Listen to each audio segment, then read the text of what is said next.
Hello and welcome to another episode of Dish Upon a Star. My name is Samantha and today we're talking Disney dragons.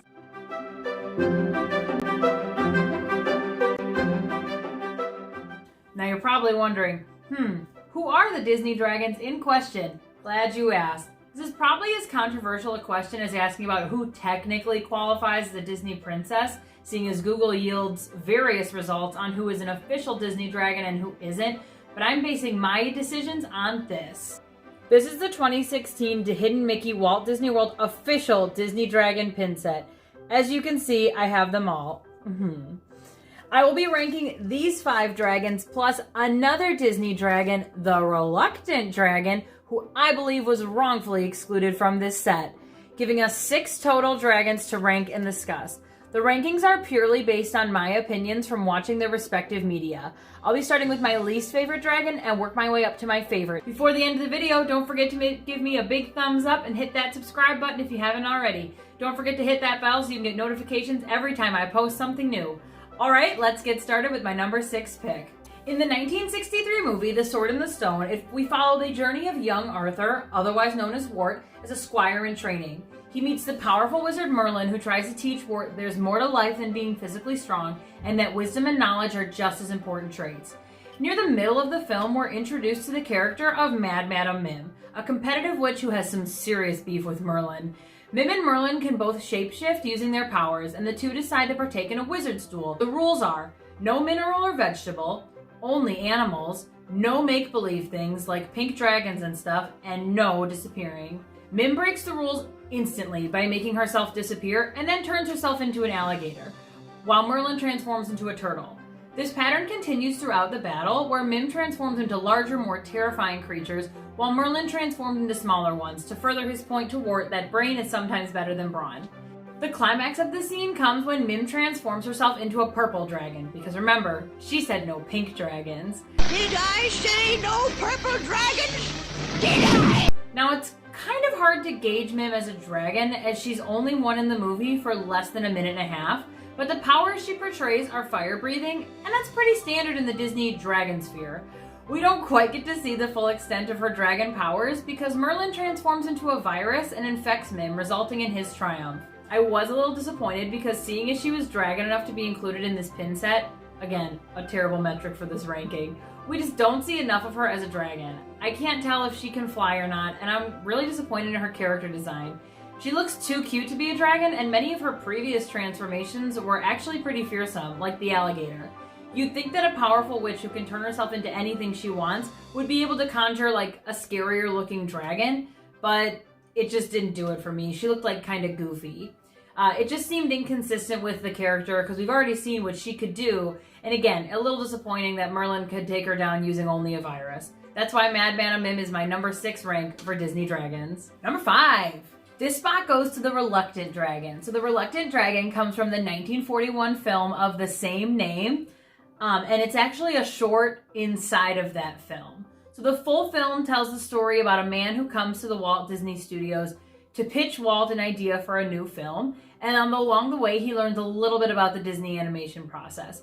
At the end, Walt invites the man to watch a short with him, which is the story of the Reluctant Dragon, the very story the man came to pitch to Walt Disney. In the story, a man alerts his son that a dragon has been spotted in the valley and that they must alert the village. The boy, who loves dragons, reads storybooks about them, goes to find the dragon and sees the dragon is not quite what they expected. This dragon likes to have tea parties, read poetry. This is called to an upside down cake.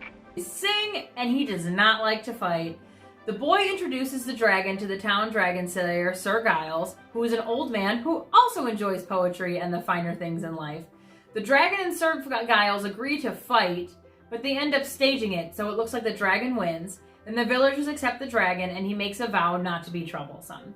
I absolutely love this short and I really love the dragon. For all the reasons I don't like Mad Madam Mim's dragon, I really like the Reluctant Dragon's design because it just fits with the type of character that he is. Very soft, demure, and kind. He has no wings, pink toenails, beautiful eye makeup, and gorgeous lashes. His powers include fire breathing, playing the flute, poetry, and throwing fabulous tea parties. I would 100% want the reluctant dragon to be my neighbor. But by traditional dragon standards, these are unfortunately not very useful skills. Toxic masculinity rears its ugly head once again. I have never seen any merchandise of the reluctant dragon at the parks, which is a shame because he's very cute and I would buy a plush. But I want to share this piece of reluctant dragon merchandise I do have. This is the original pin design and pin featuring the boy and the dragon from the picnic scene in the movie. It was from the April 2000 pin trading weekend at Epcot. It looks like it was designed by Mark Sapala. If anyone has any additional information on this piece or the artist, I'd love to hear about it because this is one of my favorite estate sale, garage sale finds that I've ever had, and I have it hanging up in my house and I absolutely love it. Also, if anybody has any other Reluctant Dragon merchandise, I would be very interested in hearing about that too. So while I did like the Reluctant Dragon, as I do like him as a character and I like him in the movie, just out of the 6 characters that I'm ranking today, he just isn't quite the dragon that we're looking for. So he makes my number 5 spot.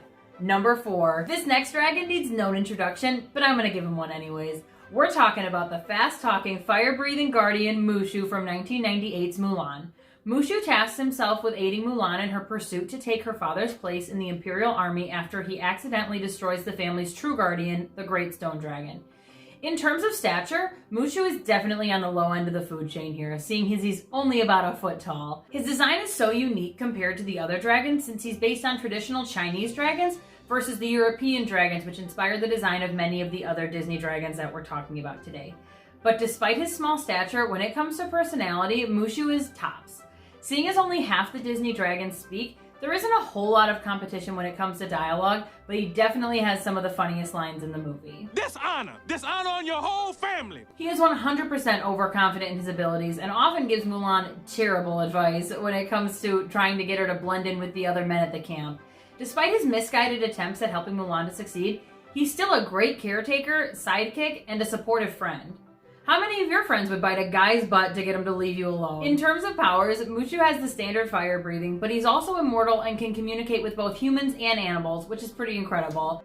My powers are beyond your mortal imagination. He also has the ability to awaken the spirits of the ancestors as well as the other guardians, so he might actually be one of the more powerful of the 6. For these reasons, I'm giving Mushu my number 4 spot. Number 3. So this is probably one of the most controversial rankings in this video, and I'm fully ready to be canceled by the Disney YouTube community by putting this guy so high on my ranking. This is my video, and this is the hill I'm going to die on. If you'd like to disagree, please head to the comments and give me your opinion on this. But this is the only dragon on the list who has his own theme song, so you know he has to be in the top 3. Come on, you know the words. Two tiny wings, I speak in yellow. Horns of a steer, what a lovable fellow! From head to tail, he's royal purple pigment, and there, voila!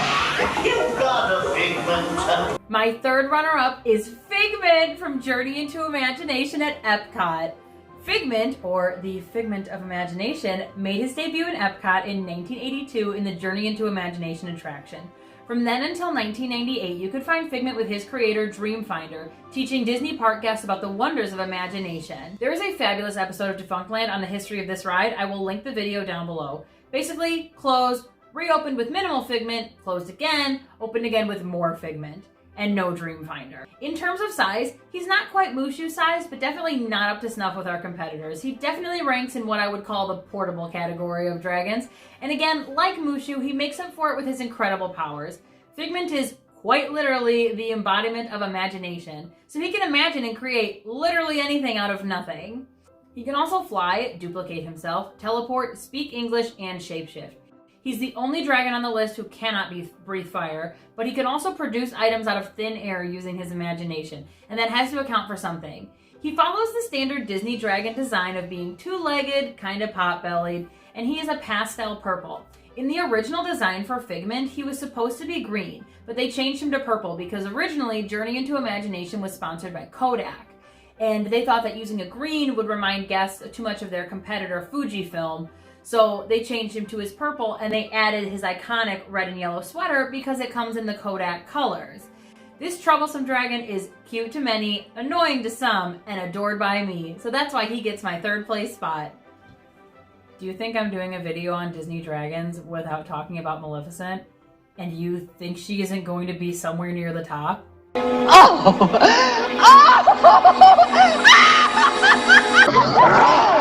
For purposes of this video, I am only discussing Maleficent from the 1959 Sleeping Beauty and not from the 2014 Maleficent film.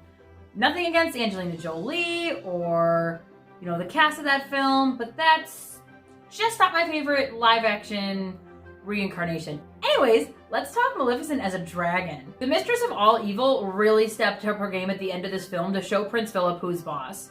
"Now you shall deal with me and all the powers of hell," she cries before transforming into this glorious, magnificent, dare I say elegant, beast. Now shall you deal with me, O Prince, and all the powers of hell! Now I know I criticize Mim for being a dragon for such a short period of time, and Maleficent is one for almost a shorter period of time, but the difference in their depictions is staggering. The same music is used for both scenes, fun fact, but is much more effective when it comes to depicting Maleficent's dragon form. Maleficent's dragon form is stunning, and she captures the audience's attention in every brief shot she is in. She's both powerful, strong, and graceful. I was always terrified of her hollow green eyes, and her character design is so powerful. She's all powerful, takes up the entire frame of the screen, and I love the use of traditional villains' colors in this way, and I love that her fire breath is green. Now, Maleficent as a fairy obviously is all powerful and has the ability to shapeshift and cast spells, but as a dragon, it seems that her only powers are fire breathing, and one would assume flight as she has wings, but we never see her actually fly. I'm disappointed that she's killed in combat by Prince Philip, but I guess he had an enchanted sword and the power of love, goodness on his side, but it's pretty hard to believe that the mistress of all evil would be easily defeated by that. But it is a Disney movie after all, love conquers all. Overall, Maleficent is pretty hard to beat as a dragon, but unfortunately, there is a dragon that, at least in my eyes, does. Let's see who my number one pick is. Okay, I've gone through a lot of Disney dragons, but I haven't talked about my personal favorite dragon. This dragon is, in short, perfect. He's both cuddly and fearsome, cute and ferocious, both dim and clever. My favorite and number one pick for top Disney dragon is Elliot from Pete's Dragon. This is one of my favorite Disney movies, my go-to sick day movie, the movie I remember watching the most when I was a child. Keep in mind, I am talking about the 1977 film and not the 2016 one. I can't bring myself to watch that one quite yet. It isn't even a musical. There's no Helen Reddy. There's no Mickey Rooney. It's just... Anyways, here's a brief synopsis of Pete's Dragon, because I know a lot of people haven't really seen this film. Pete's a little boy who is purchased by a horrible family of hillbillies called the Gogans who abuse and mistreat him. Pete escapes one night and seeks refuge in the coastal village of Passamaquoddy. Pete should have no problem finding a family, but there's just one thing getting in the way, his 12-foot pet dragon, Elliot. To further complicate matters, Elliot makes himself invisible around others, so any mischief caused by him falls right back onto Pete. You disgusting little street urchin! It's a very cute story about friendship and family, and it has one of my favorite Disney songs. I'll be your candle on the water. I fell in love with Elliot through this movie, and I still hold a very special place for him in my heart. Like many others before him, Elliot has that classic Disney dragon look.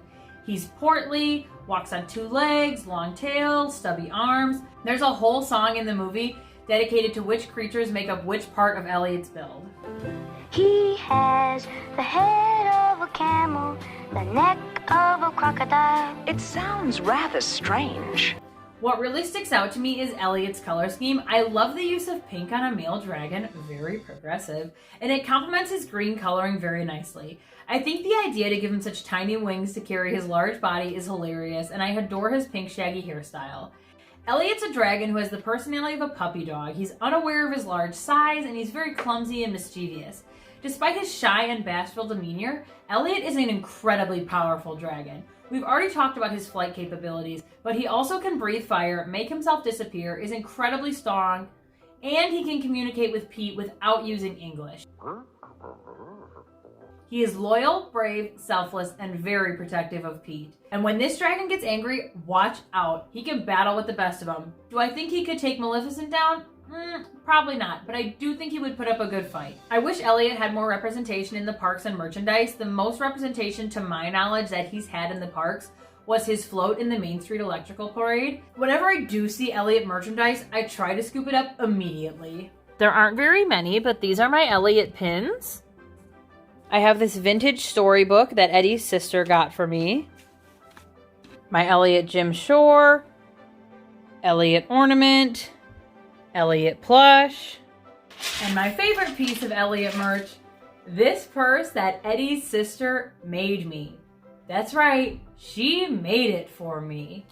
She included his spikes, this pink puffball to represent the hair on his head, and my favorite detail, a little tic-tac-toe game. Because in the movie, when Elliot and Pete are hiding out in the cave, Elliot tries to play tic-tac-toe on his belly. And that's just really cute, you guys. There were obviously a lot of strong contenders in this race, but in the end, just like most things, nostalgia and good feelings win. So it's no contest to me who the best Disney dragon is, and that's Elliot from Pete's Dragon. That's it for this video, friends. Thank you so much for watching, and I hope you learned a little about our Disney dragon friends. I am super excited to watch Raya and the Last Dragon and find out what Sisu brings to the table and where I'll rank her amongst the other characters. Are you planning to watch Raya this weekend? And where did your Disney dragon fall on my list?